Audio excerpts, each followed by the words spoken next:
Welcome to Sexy Mom Abundant Life, everyone. This is Kathy Williams, and I am so delighted to have both authors of Conscious Luck here with me today. This delicious little book is packed with amazing tools for changing your luck. And we're going to get into how luck can be a deliberate choice. It's not just a random thing. So I'm so delighted to have both Gay Hendricks and Carol Kline here in this conversation about 8 secrets to intentionally change your life.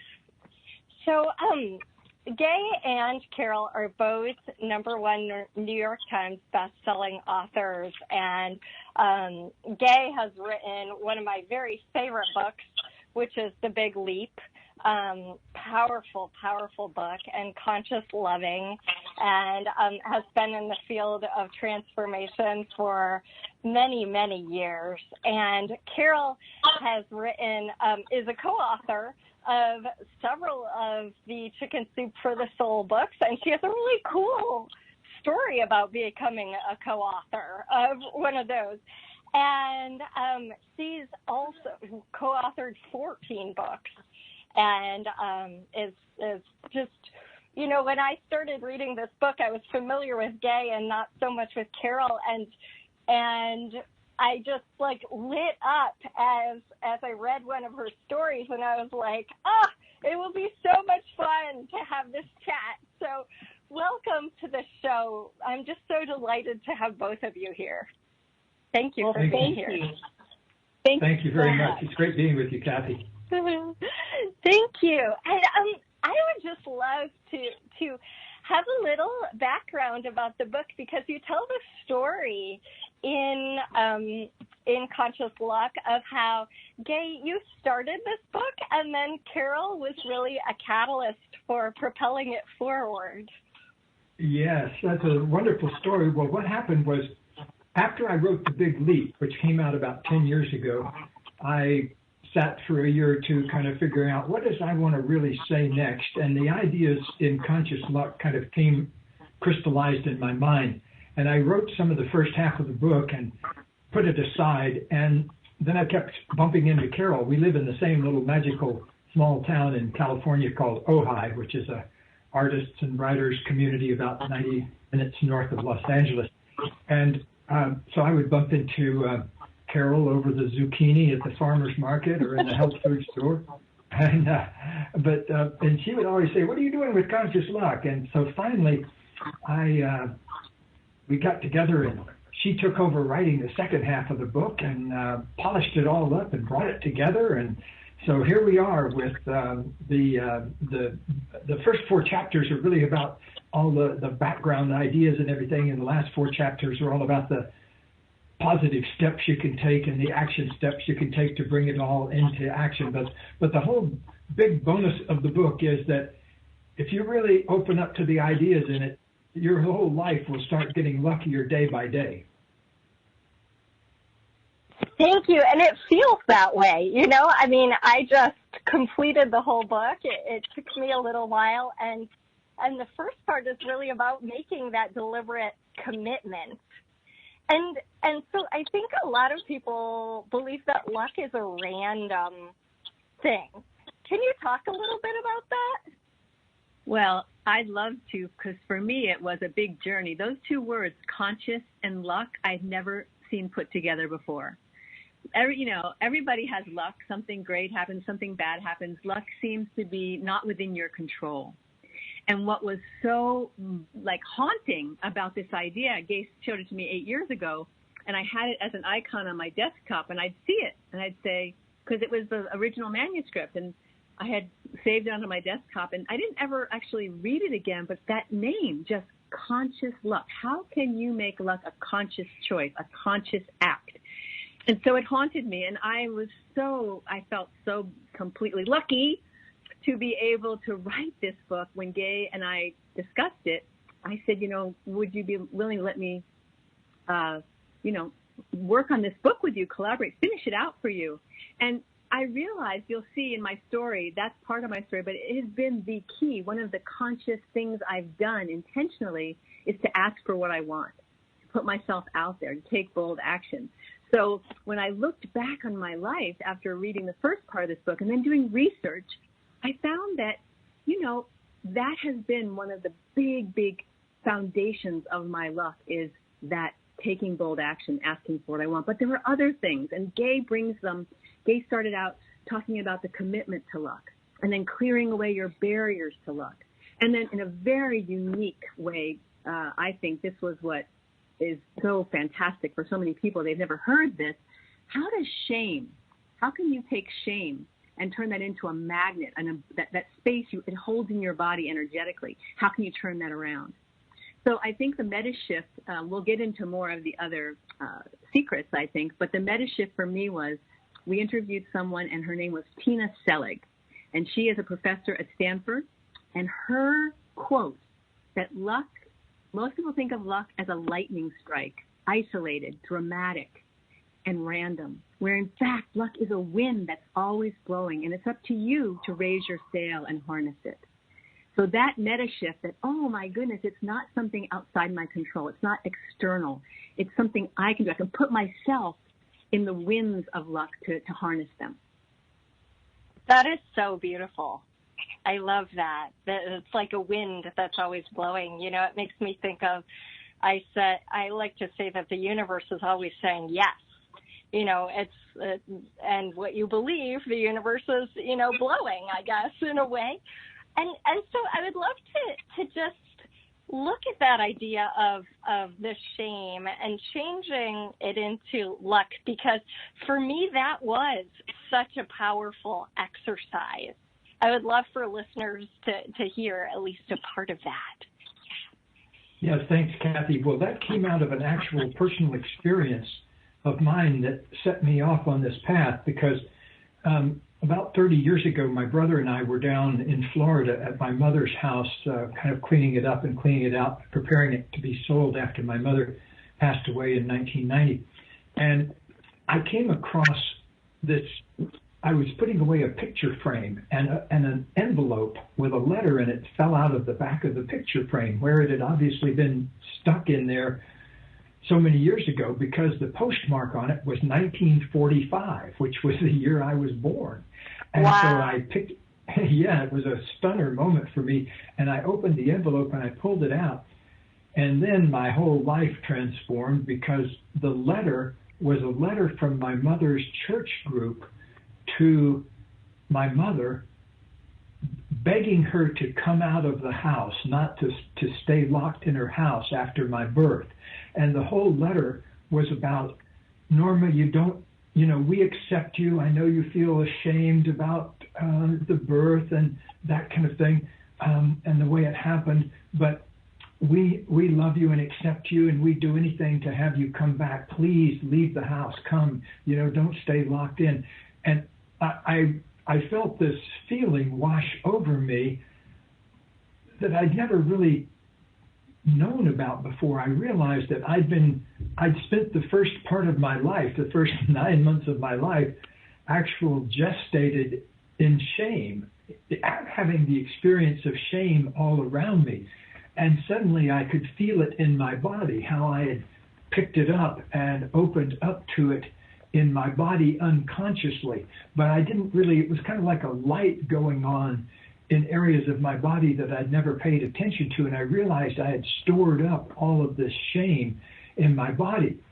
And so I was standing there, and I know what human beings need to do to transform things, just because I've worked as a psychologist for 50 years. And one of the things we most need to do to change something is to simply first accept it as it is and not try to hide it from ourselves. And so I just stood there feeling it for a little while, that feeling of shame. And I then had this realization that, I've got this whole new area of my body that I hadn't been aware of. And it's like I'd had it planted with a field of shame, but there was no law that said I couldn't replant it with a field of roses or a field of positive possibility. So what I did in that moment was I decided to open up to it as an attractor field, to create it anew as an attractor field for love and luck. And so I began to open up and do that with more and more people. When I would work with them about some issue, I would have them feel the issue in their body and then rededicate that territory to a purpose of their own conscious choosing. So if you think about it, we do inherit our history. Our history lands in our body, but we don't have to keep it preserved there in its original state. Just like you could inherit a bottle of wine that had turned into vinegar over the years, but you could pour it out and make it into a lamp or something that would be a more positive thing to do with it than to have a bottle of decomposed wine. And so to land in your body, to feel what has landed in your body and then rededicate that to a purpose that's of your choosing. That's so beautiful, especially like the idea that you mentioned. It's like a garden. You can replant it. And I mean, what a stroke of luck that envelope fell out and you were able to see what your mother was going through. Isn't that amazing? I mean, that it happened in that moment, and it was me that was handling that picture for him. From right across the room, my brother was packing another box, and so he could have put the picture frame in there, and I've never seen it. So that's the beauty of life, that you never know what's coming at you, but your job is to make the most of it. And you did. So people have these negative experiences like shame. How do you suggest they replant them? I know you talk about this in the book. What's a simple process? I love the simplicity of what you suggested. Yes. Well, the one thing that I would really recommend that people do that'll only take you 10 or 15 seconds, but it really gets you started on the right path, is to make a commitment to being luckier today than you've ever been in your life, and to make a commitment to being luckier tomorrow than you've ever been in your life. And so make a commitment right now, wherever you're sitting or standing or driving or wherever you're listening to this, make a commitment to your life being about increasing in luck all the time. And the reason I recommend that you do that is because every important self-change program that you engage in has to start with a sincere commitment. First, you have to be simply willing to make the change, but what really makes the change happen is when you make a commitment to it, a sincere commitment.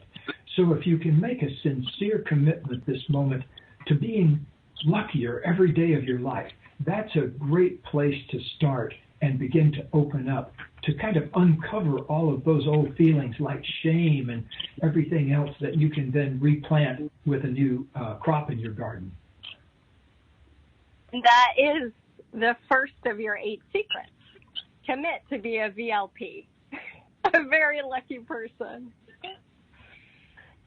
So the first 4, as you mentioned, are kind of like the foundation, right? Committing, releasing your personal barriers to a good fortune, transforming shame into a magnet. I love that you use the word magnet, like let's attract luck. And do either of you have a story about kind of releasing your personal barriers to good fortune or transforming shame into a magnet that you could really like paint a picture for the listeners? Gay, I think yes, we both have some wonderful stories, but Carol, why don't you go ahead and start? Well, I think in terms of this, transforming shame into a magnet for luck, I had never heard of that. So I'm going to turn that back because I love the story you tell about what happened once you transformed your shame machinery into luck attracting machinery. It was very inspiring. So I'm going to let you do that one, and then I'll take up the rear. Yes, well, the important thing about shame is first to locate where you feel it. And I've worked with, I think last time we counted, I worked with something like 20,000 individuals and about 4,500 couples. And in every situation where people make changes, one of the first important things we need to do is simply open up and feel whatever you're feeling inside yourself. And our emotions have been layered up in our body like a parfait, in the sense that most of us feel the symptoms of anger further up in our bodies, like your jaws get tense or your shoulders get tight or the back of your neck gets tense. Whereas when you feel sad, most people tend to feel it down in your chest area, like where you feel things like love and compassion and heartache and those kinds of things. And so fear is one level lower. Most people, when we feel our fear, feel it in the area of our belly. Well, shame is a whole different experience, though, because shame can be just about everywhere in ourselves. And because many of us, like I did, had it even before we were born. And so what I think that the possibility is, though, is for what happened to me afterwards is that things started moving in a more positive direction. Things started kind of falling into my lap, so to speak. And I think it was because I had opened up and built this larger attractor field for luck. I also want to mention love, too, because I always put the two things together, because in my view, we need to open up and increase our ability to love ourselves at the same time as we're increasing our ability to be more lucky, because one without the other doesn't really work as well. But if you can have both love and luck working together, then you've got a real miracle going for yourself. Welcome back to Sexy Mom Abundant Life, everyone. This is Kathy Williams here with two amazing authors and amazing people, Gay Hendricks and Carol Kline. I'm just so delighted to have both of you and see both of you. And so we're talking about conscious luck, 8 secrets to intentionally change your fortune. And we've talked about the fact that most people initially think that luck is a random occurrence, and that by committing to being lucky, you can totally change that because it's a conscious choice. And then by changing shame and tapping into self-love, you can actually create yourself as, or that old shame, that place where shame was, into sort of a magnet for luck. And Carol, I know we left at a place where you were about to tell us a story. I was going to tell you that for me, I hadn't understood this concept of shame in the body. I really understood that people felt ashamed of things. And one of the things I really wanted to make sure your listeners heard was that Gay talked about that. It's sort of all over your body. It can be places where you've been hit as a child, down the back of your legs. It can be in your sexual, reproductive areas. It can be hands where you've been rulered. It can be blushing, where you get embarrassed. And the other day we were interviewed by someone who specializes in trauma and abusive relationships. And I realized I had been in an abusive relationship, and I'd never sort of realized the shame, and it lived in my heart, throat, and in my face. So I am still about to do the exercise, because it just was like 2 days ago, where I'm going to take this feeling and repurpose it, because that's the point of the book. This exact secret is that a lot of times we carry around that shame in our bodies and don't know it. It's a freeloader. It's like a squatter. So you can take that, and once you have I located it, felt it in the body, you don't have to go into what caused it. You can just sort of pour clean water into that muddy glass of muddy water, and just let it go until it becomes clear, sparkling, and planted that new field. So I've mixed my metaphors, but you get what I mean. Yes. Yeah. And it's so fascinating to me, too, how the book sort of opened up places for me around shame. And I know you mentioned, like, it can be anywhere in the body, and I felt it in the head, is that embarrassed feeling that you get when you go, oh no, or in my chest. And I realized in ballet, I was shamed over and over in front of people. Like, you're yelled at in front of everyone. And, you know, I never interpreted that as slightly abusive, or, you know, I'm accumulating all this stuff. Shame. And yeah, and this book helped me look at that and, you know, create it as something different. And probably like that parfait, there are probably still layers, but they're you know. It's so funny to call something yummy as a parfait. I don't think of shame as a parfait. It's too nice, you know. Parfait is too yummy. Yeah. So then we talked about sort of the 4 layers that are foundational, and then you have the 4 secrets that are more practices. Like the first one, have luck-worthy goals. So what makes a goal luck-worthy rather than not luck-worthy? Well, we want to say, you want to always give luck a good place to land and a good reason to land. You know, like, if you've got a goal that's a surface level goal, I think it's harder to manifest that because the universe almost always gives you what you need rather than what you want. You know, for example, let's say you go out and buy a brand new $250,000 Porsche, but what it's really about is to overcome a sense of poor self-esteem. The first week you own it, someone's going to rear end you, you know, because you've gotten your self-esteem tied up with your back bumper. And then once your back bumper gets dinged, the whole thing is over. And so I actually witnessed that one day. I lived near the Ojai Valley Inn, and I was over there playing golf, and I came out of the front gate, and I had just seen back by the golf course a man with a brand new red Ferrari, and he looked so cool driving his red Ferrari.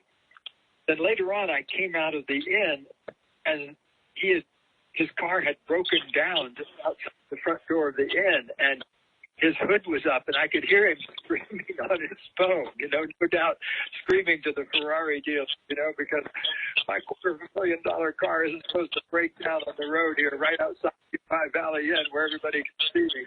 And so I felt this compassion for him, because if you do get your net worth and your self-worth bound up together in any way, you know, if you get your self-worth tied up with anything manifest, you're kind of like holding up a kick me sign, because it's wonderful to have a new red Ferrari, but if you're doing it to overcome a self-esteem deficit, that's a different story, because this needs to happen. We need to go deeper underneath, find out what our real motivations are, why we really.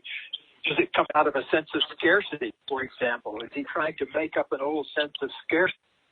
So what I like to do, and what I think increases people's luck, is start exactly where we are and love ourselves deeply for whatever we are and whatever we are not, and then open that space from which you can design something new for your life.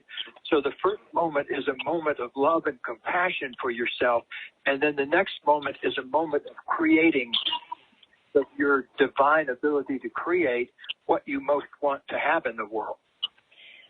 You know, you sang that a couple of things, and one of them was, you know, the story of the man in your book who inherited a bunch of money, and he just blew it, right? He blew right through almost $2 million. Maybe he had 200,000 left or something like that, and you helped him look at, you know, what was going on with him, within himself, that created that. Yeah, well, in his case, I've actually seen this with a number of other people too. It's not a unique thing with people who inherit money and then blow a lot of it, is if underneath it you don't feel like you deserve it, then your bank account will gradually come to that level. And so in his case, his problem was that it was tied up with a lot of old anger toward his father. So when he got the money, what was he going to do? No, I can't really be angry at my father anymore because he just gave me a couple of $1 million. But so what can I do? Well, I can blow the money, and that way I can express my anger for my father that way. But our unconscious mind, like one of my old mentors back in graduate school, he said, the unconscious mind has a great deal of power, but it's not very smart, because if it wants to get you out of making a speech downtown at noon, it'll be happy to get you into a fender bender at 10:45 if you don't really want to make that speech. And so, and our conscious mind needs to be given some clear directions, but it's very smart. It'll get you to where you're going, but we need to have both of our unconscious and our conscious minds working in harmony with each other. Yeah, and the book definitely gives tools for that, some ways to do that. Then the second thing it brought up for me when you were talking about that and the goals, luck-worthy goals, is that as we create our goals in the book, you ask us to close our eyes. There's an exercise in which we close our eyes and then tap into the feeling of that goal. And I found that to be a very useful practice. Both of I think the three things that I was focusing on for the exercise. One of them is a relationship. I'm getting divorced, and I've seen what I don't want. And then one of them had to do with work, and then the third one had to do more with my own spiritual alignment. So each of those three goals really had a very expansive, wonderful sense about them when I did that exercise. And so can you explain that to listeners a little bit about tapping into, is my goal really a luck-worthy one? Well, I'd love to have a chance to address that, because the goal section was a real light bulb for me. We have goals, and I didn't realize, but luck chases worthy goals. You give luck a reason to visit when your goals are luck worthy. So the thing that is most important, there are three characteristics, guidelines for making luck worthy goals. The first is that you love it. It lights you up, your goal. It really is deeply felt as what you want in your life. You connect to it. It lights you up. I love that term. The second is that it's meaningful to you, that it creates purpose. It gives you a feeling of being on purpose and an integrity for your soul. Those two, if you have goals that bring those out, you will definitely have more luck. But if you want to turbocharge it, if you want to turbocharge your goals so that luck is like chasing after you, then and who doesn't? Well, then you make the goal something that also helps other people. That it's, you give the good karma little plug in there, that you're going to support the universe, so the universe will support you. And we had all kinds of stories about that, where people who were doing things that meant so much to them, but when they added that, there's a little anecdote about our colleague Jack Canfield using muscle testing to test. This woman got up and her goal was okay, but when she added how it would affect other people, it just made her rock solid. Her nervous system just coalesced around it. So that's really important. And you can take any goal and find how it will benefit other people. And just keeping that in mind. You don't have to be Mother Teresa. You don't have to be selfless. You can want what you want, what's appropriate for you. And so it's really important to realize that luck-worthy goals is actually one of the 4 foundational shifts. You make it, you go back. Most people just think about what they have to do today. What's urgent? Yeah. What they have to, they forget what's important. And so this is getting in touch with what's important, what lights you up, and what is could help others. And you mentioned the serotonin sort of benefits when you include others in what you're choosing. So and there's an example of muscle testing in that as well, in which I think it was Jack Canfield muscle tested when people thought of the benefits of their goal on themselves only. Right. And then muscle tested people when they were thinking of the benefits for others, and there's a marked difference. People test stronger when they're thinking of how that goal is going to benefit others, which is quite amazing.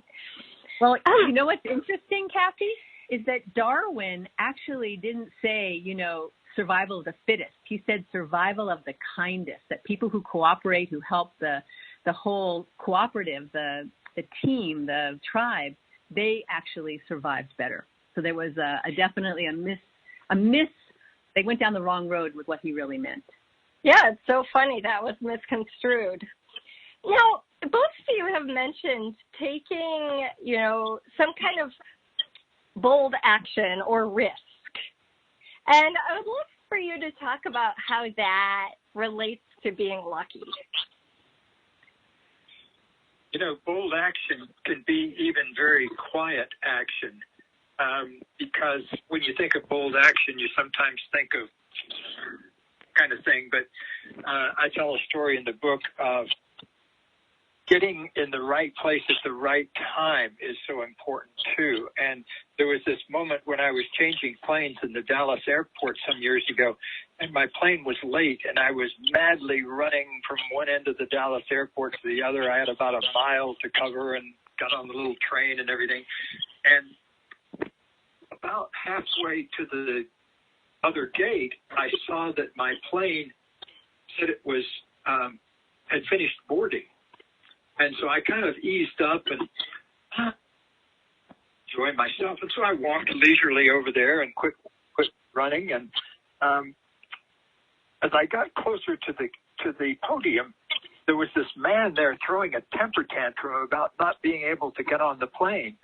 And the poor clerk was patiently saying, "I'm sorry, sir, the plane is full. The door's closed and it's leaving and we can't do anything about it. We can help put you on another flight."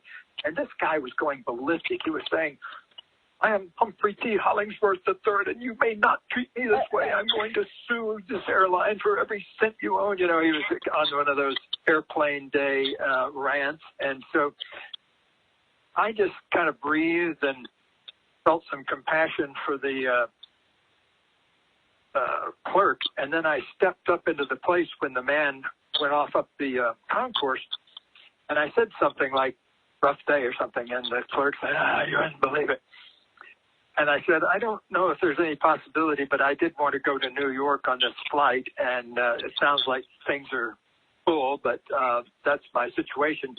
And just then, up comes from the jetway one of the flight attendants kind of jogging up, and I hear this whispered conversation that we miscounted. We have one seat left.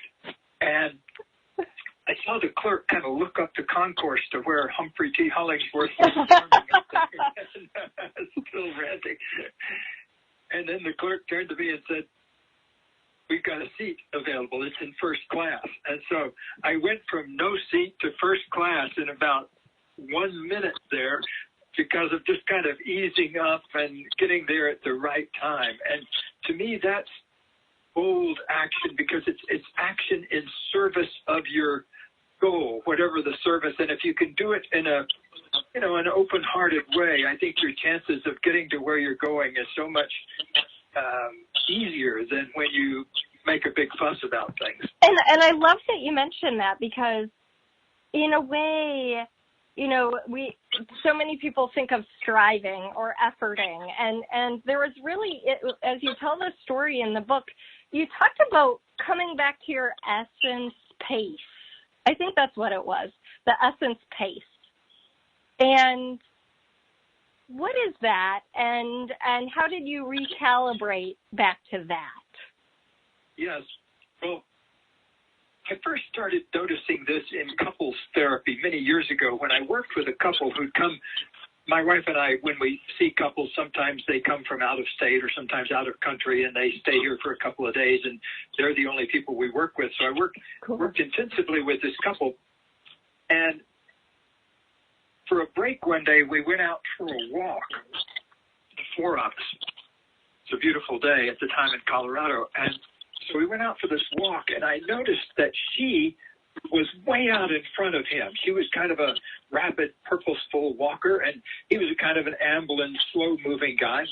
And I suddenly realized that that was the key to everything that was going on in their relationship, because she made decisions much faster. He was much more easygoing. She drank coffee all the time, and he drank herbal tea. So they had two different essence paces. They were going through life at a different way. And here's the problem that happens with couples, is she was trying to make him be more her way, and he was trying to make her be more his way. And so I have a question. Well. So then how did they get on the same essence pace? If they don't have the same essence pace, how did they do it? I will reveal the secret shortly, but in the background. Keep us waiting on the edge of our seats. All right, everybody. Thank you for listening to Sexy Mom, Abundant Life. We'll be back in just a moment with guests Gay Hendricks and Carol Kline. Thanks for being here. Hey, everyone. Thanks for listening to Sexy Mom, Abundant Life. I'm so grateful you're here.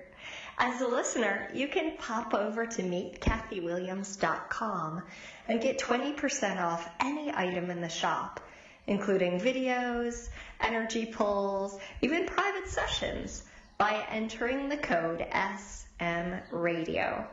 Also at meetkathywilliams.com, you can download a free Create Your Life exercise and join me for online classes and Hawaii retreats. And if you're stuck, helping you get unstuck is my specialty. I'd love to work with you one-on-one. Welcome back to Sexy Mom, Abundant Life, everyone. Today we're discussing conscious luck, secrets to intentionally change your fortune. And we're fortunate today to have two amazing guests, Gay Hendricks and Carol Kline. And we've been talking about foundational practices for luck and changing your perspective around luck so you can have more of it. And not just your perspective, but actually your energy. And we were just talking amongst ourselves. I know Gay left us hanging on the edge of our seats, so we're going to go back to that. Yes, well, I was talking about a couple that her essence pace was way out in front of his, and he kind of walked slowly, and she was sprinting along rapidly in front of him. And I had them actually try on each other's pace. Just like in a couple session, you might have one person speak and then the other person reflect back that they've understood it and those kinds of techniques, but this was done on a kind of a physical level. So I had him walk at her pace for a little while, for a half a block or so, and then I had her walk at his pace. It drove them both nuts. They both had old stuff come up around that. In her case, she was kind of like always trying to outrun her brother, who she was in competition with when she was growing up. So she was projecting all her old brother stuff onto her husband. And he was always getting told as a kid to hurry up, hurry up, hurry up. And so he learned to kind of go slow as almost a rebellion. Oh. And so, but once they tried on each other's experience, I mean, it's really true that you don't really know another person until you try on what they must be feeling. We can never know that for sure, but if I tell you I'm angry about something and you reject that, if you say, well, there's no need to be angry about that, you know, that doesn't create harmony. What creates harmony is when you try on someone else's emotion or feeling or point of view and see how that fits. You may not like it, but at least you've experienced it and been with it and opened up a space for having it be something you can feel in your own body. Well, that's such a valuable move, because every time you do that, you get a little bit of a taste of what the other world is really like, the other world outside our skin. And that's an incredibly valuable thing to be aware of as we move through the world. What's going on in the other person's skin? We can never know for sure, but we can open up our hearts to it. You know, that made me think of when I was studying Ayurveda. And the teacher said, okay, now let's be light and expansive. And that was easy. And now let's be heavy like rocks. And I sat there being a rock, and then I was like, let me find the expansiveness, the space within this rock, you know. And so I explained that afterwards to the teacher, and he said, you cheated. You're supposed to be a rock. You're not supposed to find the space. And I was like, oh, okay. Interesting. Yeah, I guess that's sort of my essence, that expansion rather than that, whoa. Well, I wanted to talk to what Gay just said, because I had shared that my husband has a slower essence pace than mine. I don't want to call it an essence pace, because what happened was I have actually done the essence pace. To get to your own essence pace, you need to find the way to move through space with a sincere smile on your face, staying centered inside your body. So if you're feeling that rush and anxiety and, you know, pushing yourself ahead of yourself or lagging behind yourself, regretting not being present, you're never more than a breath away, 3 breaths at the most from finding your center. So you stop, you take a deep breath, a long, slow, deep breath through your nose, in and out, maybe 2 more if you want to be really centered. And then from that place, you start walking again. And you can go fast or slow. It's not about maintaining, you know, not having a little bit of breathlessness if you want to go quickly, but that centered place where you can have a smile from a deep, sincere smile. And when I did that, I slowed down and I was able to walk with my husband better. So that was, for me, finding my essence space was helpful in my relationship. You know, I know the power of the breath, and when you said in the book 3 conscious breaths, there was a powerful statement you made about that too, which I have now forgotten. It chases the stress chemistry out of your body. It activates your parasympathetic nervous system. Just 3 breaths. It's an experiment that you can try anytime, day or night. And here's the secret. Make each breath a round trip of 8 to 10 seconds. Because the reason is, if you slow your breathing down to 8 to 10 seconds per in and out breath, you actually turn off the stress chemistry in your body. And so the scientific study I saw was that all you really need to do is take 3 big, easy breaths, and that begins to decrease the stress chemistry in your body and change it to a more centered state. And it's very simple to do. You know, it doesn't cost you a dime to take 3 easy breaths. And just try it sometime when you're feeling a little off center, or even right this moment. No way it can ever hurt you. You just take 3 easy breaths, and it begins to ease things up, because it also creates a little space around whatever you're feeling at that moment. That is so powerful that it just takes 3. That's amazing.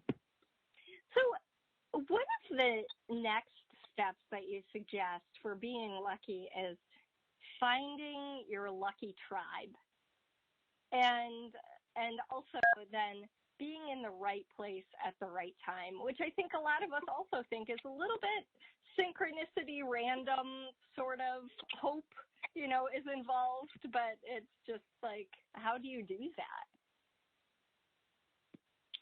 We have a Facebook page where we have a wonderful, thriving Lucky Tribe. Oh, cool. And I highly recommend people that go find their Lucky Tribe there, because it's full of wonderful stories. People tell these without us even really prompting them. People write in and tell us these great stories of things that have happened since they've started reading the book. And I love to see things like that, because there's nothing that warms my heart more than seeing somebody else make a big change that works for them in their life. That's what I live for. It sounds very powerful. Is the name Conscious Lucky Tribe? It's called Conscious Luck Global Community. It's a Facebook. There's a page just Conscious Luck, and then there's a community you can join, a group, and it's a private group, so you can get in. And we post every day on the Conscious Luck page. We answer questions on the Conscious Luck group. And it's really a wonderful way to, associations are so important. You know, people don't really understand is that our luck is created by the combined result of our actions, our attitudes, and our associations. And that you're creating your luck right this minute.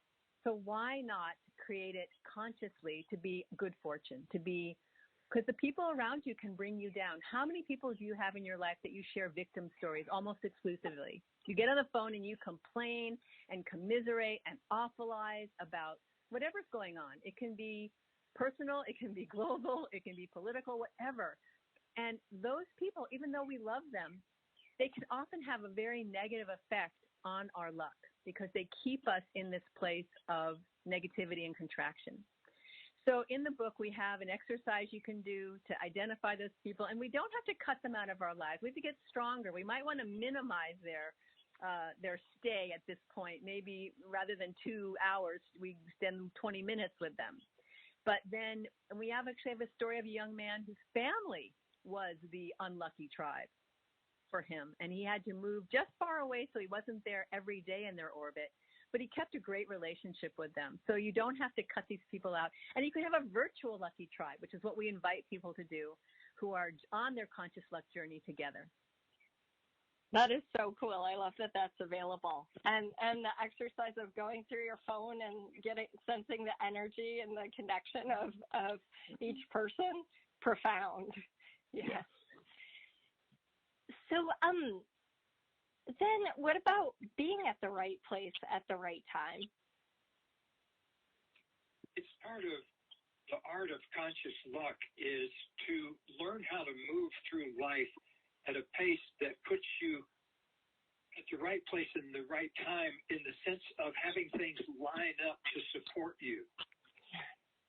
To give a simple example, when I was first putting all this to work in my own life, I was walking toward a door of my building where my office was with a big box of books in my arms. And as I was walking toward the door, I realized, oh my goodness, it's Sunday. The building isn't going to be open, and I'd forgotten my key to the whole building. I had my key to my office, but I didn't have my key to the whole building because when I went there, it was always open.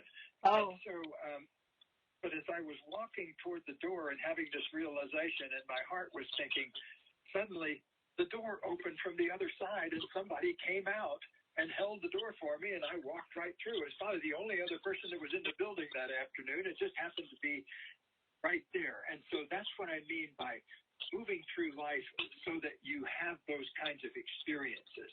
That lets you know that you've chosen luck and you're open to the winds blowing you in the lucky direction all the time. I love that. Thank you. And there's also the, your inner GPS. We really tell people that you have a guidance system. You can't possibly calculate on the level of your brain where to be at the right time, at the right place. It just isn't possible. But it is possible if you follow and very, very keep yourself in integrity to your values, and you also listen to your intuition. We have intuitions that we often just disregard. And when you move at your essence pace, so there's your body, you're moving at the right space for you, you're moving in tune with your integrity and listening to your intuition, we guarantee you'll end up in a lucky spot. Inner GPS. I love that. Yes. So the final secret in the book is gratitude and appreciation. And you mentioned that this is actually the number one. Thank you, Master. You give it at the end, but it's actually number one. We could have easily put it at the beginning. But I think gratitude opens up a space for good things to happen in your life. Because if you think of the other way you go through life, feeling entitled that you're supposed to have good things, that sends kind of a yucky message to the universe. So gratitude to me is one of the great gifts of human life, the human experience. And along those lines, I want to thank you for your radio show and for the good you're doing in the world. Thank you very much for spreading the word about so many good things, Kathy. Thank you so much. And I want to thank you both for being here. I'm so delighted. It was such a wonderful surprise to have you as well, Gay. And Conscious Luck. ConsciousLuck.com. Great. There are And check bonuses it out, there. everyone. Please visit. It's amazing.